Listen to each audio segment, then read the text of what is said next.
Finding technicians has always been one of our biggest challenges.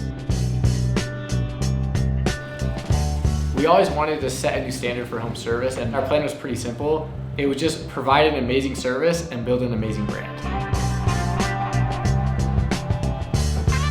The brand side was pretty easy, but building a team of technicians was a lot harder than we thought. We realized that teaching someone how to be a good window cleaner was really easy, but it's a lot harder to teach someone how to have good work ethic, how to be detail oriented, or even just how to smile. There are already people that fit the mold of being an amazing blue collar worker. Like, they want to work outside, they want to work with their hands, and they want to connect with people. Our focus switched from how do we train technicians to be amazing technicians to how do we find people that will already be amazing technicians and then give them the tools and the training to provide a good quality service, create a comp structure that motivates them to do an amazing job, build a career path that makes them want to build with us,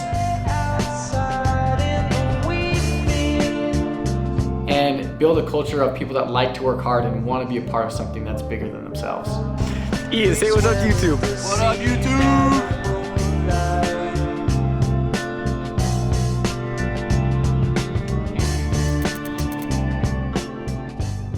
So what that means is the long-term vision of what we want to build is we want to build this location into 4 locations and have 4 different branch managers. So Taz really embodied the S, separated from the pack. I mean, Taz is on that different grind right now. Yep. Working that 6 days a week. Victor, this is more of a shout out for Victor for the month. Victor had 22 reviews for the month. So,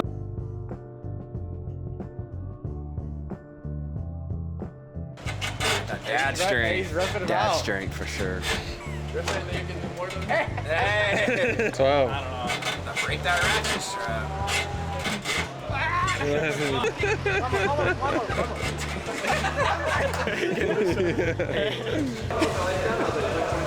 That's a working blue collar man right there. That's tough, man. Come on now.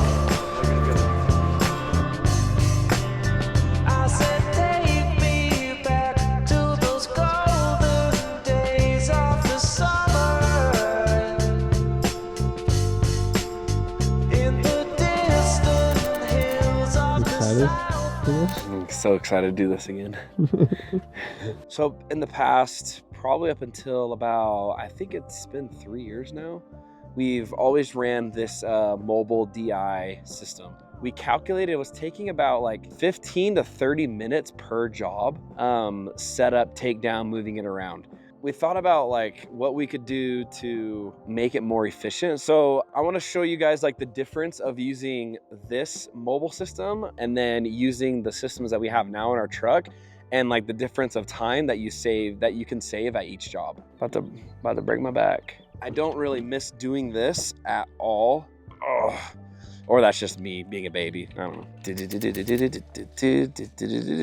So I got a spigot back in there, so I'm gonna hook up our hose to that spigot, and then the water fed plugs into that. So let's get her going. Oh my gosh, I'm gonna rip my shirt. Okay, now we'll turn our water on. Hook our water fed hose into this. Let's see how much water pressure we get.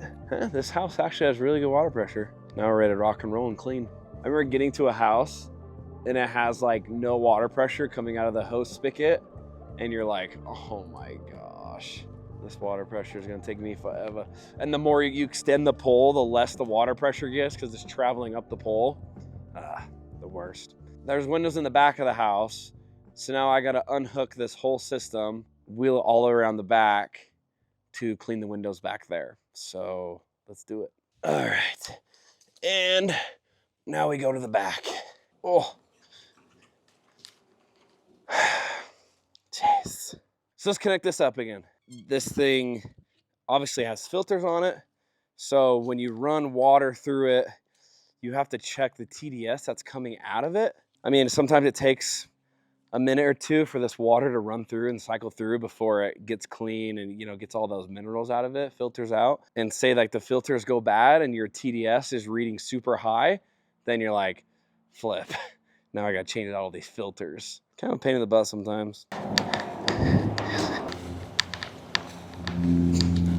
All right, put them shades on. It's not a bad option at all. It gets the job done. It's a nice quality product. It just wasn't working for us at scale. So we just had to find something more efficient and better that just made the jobs go a little bit faster and a little bit smoother.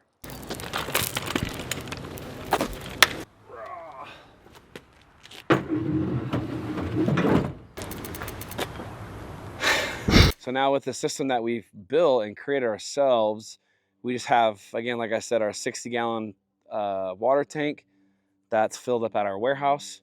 On top of the tanks, we have a 5-gallon per minute pump that's wired through, connected to the battery. And I mean, 5 gallons per minute is plenty of pressure to be able to get the job done.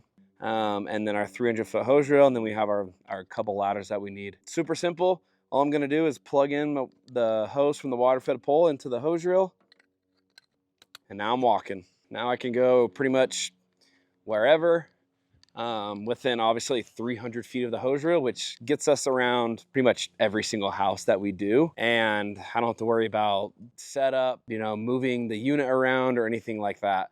I don't have to worry about like water pressure because that pump has pretty consistent pressure. So, I mean, as you can see, that's definitely way more efficient. We've really liked this, what we've built. One more thing that we've figured out that has been a really big help to us is called a univalve.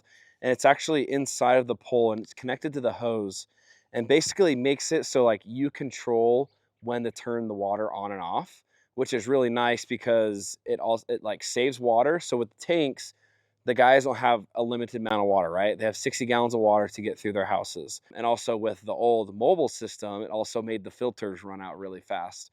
So with this univalve, like if I pull on the bottom of this, oh, the pump's not on. That's funny. Blooper. I'll pull at the end of this hose. When I want the water on, I'll just pull at the end of this hose and it turns the water on. And then clean the window, whatever, like normal. And then once I'm done cleaning the window, moving to the next window, I just pull on the hose again and it turns the water off. It conserves your water when you have the tank, and it also saves the filters if you have the mobile unit. So highly recommend the univalve. Definitely a tool that you should get. Right there. Jeez. Finally, I'm behind the camera now. It's bright as heck, but Oh, dude. memories. PTSD.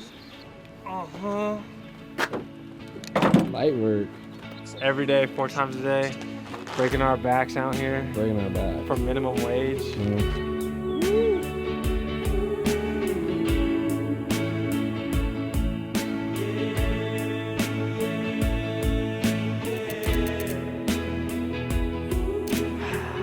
Which is so annoying because, like, Well, the wrap looks good, but the decal freaking got. These are the joys. hooked. I think Ian said this a million times in the video. What? The wraps look good Oh, until this fleet. happens, and then you have to freaking spend money on fixing it. Fleet management. Jeez. All right. Are we just going? Let's talk about how I was paid hourly, and right when I left, they started paying guys way better. It was not right when you left, bro. It was like 2 years. It was like 2 years It later. was like 2 years later. Still butthurt. 2023 is when we started the new comp structure, commission Yeah. structure. So in 2022, I think? 2022 was the absolute nightmare. That was when we Yeah. moved from Vineyard into your house in Lehigh. And we did. And we had all the trucks there. All the yeah. neighbors were mad. So in 2021, we did 800,000 with 9 technicians. The next year we scaled to 1.2 million and had 16 technicians. And then the next year we were able to drop down to just 9 technicians, but we did 1.6 million. So we were able to do more revenue with almost Yeah. half the technicians just because of, I mean, there are a few things that we changed, but the main thing was the comp structure. The problem that we were running into was quality. Like when we scaled the technician team that big, we paid like 40% to 50% in labor. And so we weren't making any money and our quality was really bad. This is because before we scaled even the had team too training fast. manual too. So we're Yeah. just sending guys out there that didn't even know what was going on. And then I think Caleb had the idea. Caleb was like, do you think that if we paid our guys twice as much money, we could get twice as good of talent? Interesting proposal.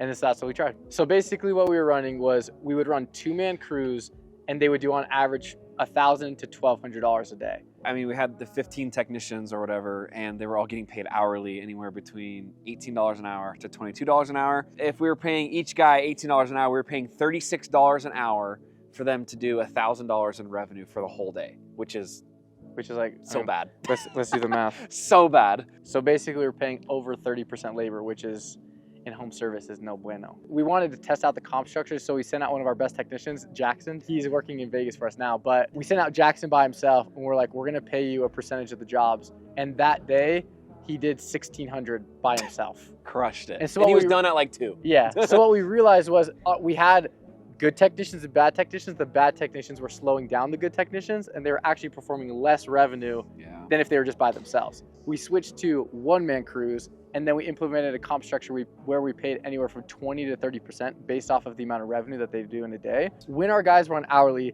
they were motivated to milk their hours. And so they would take as long as they could on jobs, and there was no urgency. But when we switched to a revenue-based structure where they got paid based off how much revenue they did, they were motivated to get the revenue done as fast as they possibly could, which was crazy. We realized that a technician could basically do twice as much as they were doing before.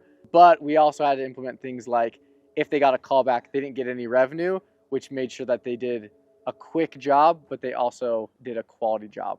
And these guys are able to do now $1,250 in revenue to like $1,500 in revenue a day, which is a way better margin. And then once we made the switch to 2023, like the guys that we had was just like so low maintenance, hard workers. They showed up every day working hard. Like they were higher caliber dudes just at like different points in their lives. Like we're starting to get guys that are married now. Now they have to provide for their, for their family, and they actually have real big boy bills and stuff. So that was a big difference. Yep.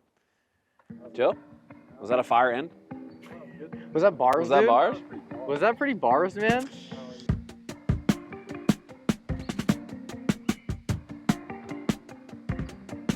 We don't stop, but the time do. Love is in another life, let me remind you. Look back, see me behind you. When it feels good, you don't have to try to. And if you say now that we've scaled the team into what it is today, it's been awesome to see like what the technicians are actually capable of. Like we have technicians getting 7 to 10 reviews a week. Yep. Technicians doing anywhere from $1,200 to $1,500 a day, and providing an amazing quality experience for the clients, which is awesome. But it wasn't always like that. We had to hire that one guy that set the standard and made everyone believe that what we were asking them to do was actually possible because no one had done it before. We're always like pushing reviews and pushing like, you guys can do this much revenue in a day, and everyone's like, I can't, I'm too tired, whatever, clients aren't home. Until we hired Malvin, who's our team captain now. He came in and he started ripping like... He got 38 reviews in a month. He got 38 reviews in 1 month, and then all the other technicians who were here before him were like, oh, so this is doable. 4 to 5 jobs a day, so they're doing 20 jobs a week, and we're asking them to get 2 reviews a week. I think the main thing was just the belief of, oh, this is something that's actually possible, so now I can do this. But as soon as we had someone that wasn't an owner on the team hitting the standards that we had set for the team, everyone else kind of followed suit. And now it's been really nice for hiring, because when we hire guys, the standard is set and the guys are achieving that. So people come in and almost try to push the standard because that's the culture that we've created.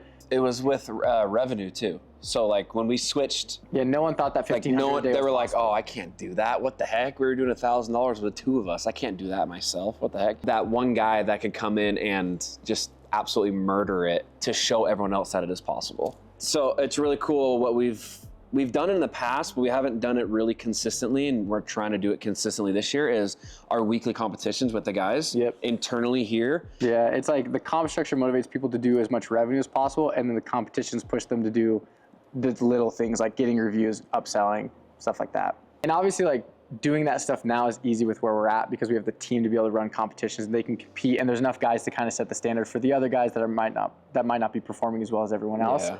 But for people that are just starting off, it's really hard. You can't run a competition if you have one technician. Like, what are you gonna? Yeah, you win every week. Yeah, exactly. They're not competing against anyone. If the guy that sets the standard isn't their first hire, their first couple employees that they hire aren't going to be performing what they should. What we're trying to do for people in the group that we're building is we're calling it the technician games, which I'm really excited for. And we have our 4-week training program. We're including that in there, but also we're creating a way to where all of our technicians from all of the companies that are in the group can all do weekly competitions and can compete against each other. Even if there's a company with only one technician, that one technician can compete against our technicians, can compete against technicians in Texas, in Florida, in Illinois. Like they can compete, but also the cool thing with this is the technicians that are in the smaller businesses will have the belief of what's actually possible because they can see technicians, like our technicians are going to be in it, and they'll see technicians doing $1,500 a day in the games. They'll see technicians doing 5 reviews a day in the games. And so they'll see that and be able to be like, okay, I can do this too. And I think that comes down to what we're trying to do as a whole is raise the standard in the home service industry. And it's not just business owners, but it's also technicians. That's freaking get me don't freaking get some the charm, baby. And I think that just Wow, gosh, dude. I think that comes brother. You've been here 3 times. Jeez. Keep it. Yep. Keep That'll it rolling. do. Yeah, that'll do. You really can't hear that? I can barely hear myself talk. Wait for this train now. Bro. I need a water bottle, bro. Airborne. Keeps you from getting sick.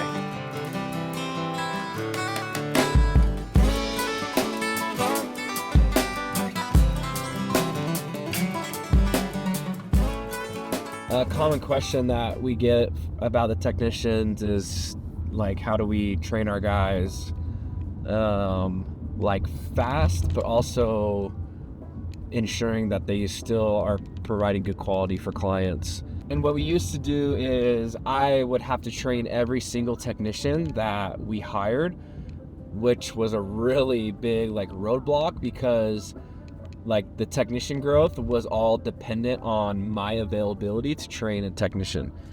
So if I was already in the middle of training a technician, like if I was only in like week 2, we had to wait another 2 weeks before we could even think about hiring another technician because I wouldn't be available to train them. So what we've created is a super simple 4-week training program that pretty much if you go through training yourself, like you will be able to train another technician. Like it's that easy, it's that simple. And that makes it so that pretty much anybody can train. So, I mean, I have like 5 guys right now that can train any technician, and they will train them really, really well because how well they know our systems, our processes, because of how well the training system is and because of how well they were trained on that system. So definitely was a game changer because at scale, now if for some crazy reason we had to hire 5 technicians at one time, we could because I have 5 guys that are able to train. We spent like a month, probably even longer than that to be honest, on this training program. We even did like each section has like an intro video to what we're going to be going over for that section, and then each training, like how to wand a window, how to squeegee a window, like all of those have their own videos also, so it's super more like visual learning. So when we hire a new guy and he starts going through that training, it gives them a great visual. Like he could watch all of the videos like the first night that we hire him, and then when he goes out in the field here, he pretty much already knows what's going on without being in the field yet. So that's super valuable in itself.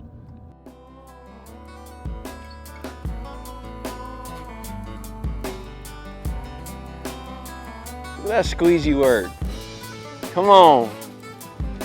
That's 4-week training program right there, baby. You do 4-week training program, you look like Zach. And you get legs like Zach too. Not only has it elevated our business within, but like this is something that we're pushing in our group, and that the guys in our group have found like some high value in, because now they can take themselves out of the field and really focus on the business rather than focusing in the business.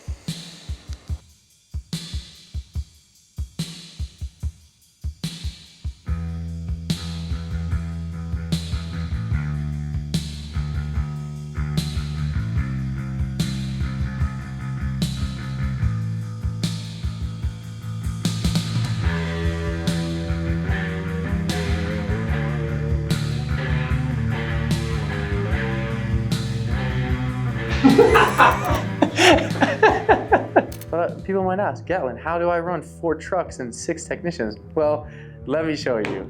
I'm just kidding. One of the biggest problems while scaling has been getting more trucks. Like even from the beginning, we've had to buy the first to come with cash, and then we financed the second to come on a personal loan, and then we paid cash for the next 2 vehicles. Then we did another personal loan, and then we paid cash for a few more. So basically, like all of our vehicles up into the first 10 were a mixture of like trucks that we had bought cash or that we had financed through personal loans, and we had to kind of jimmy rig the thing because like Caleb financed a truck, I financed a truck, Gavin financed a truck, and so we were kind of just like spreading it along all of our personal credit, which was an absolute mess. That's how we got to 10 trucks, and we were sitting there like, cool, if we want to do 5 million, we're gonna need 20, 25 trucks, and we're not gonna be able to just finance all of those without either putting down big down payments or having like 5 years of tax returns, which we do now, which is nice, so it makes it a little bit easier. But in the first 5 years, it was really, really hard. We had to get scrappy, and we figured out a little secret to be able to run more crews with less trucks. And obviously we've changed from 2-man crews to 1-man crews, which has helped a lot. But we heard this little thing that everyone always mentioned about 410s.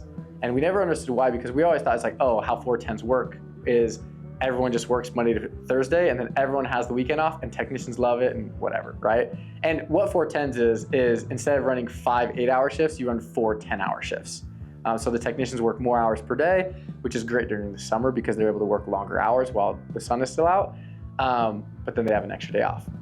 But it's not just about guys working longer hours and the guys getting long weekends. It's actually about efficiency. And what we've realized is on 410s, you're able to run, for every 2 trucks you have, you can run 3 crews. I know we've mentioned that in some videos, so we're gonna go to the whiteboard real quick. So Brenton's gonna do like a cool transition, or maybe not, I don't know, and we'll show you on the whiteboard so it's a bit more visual.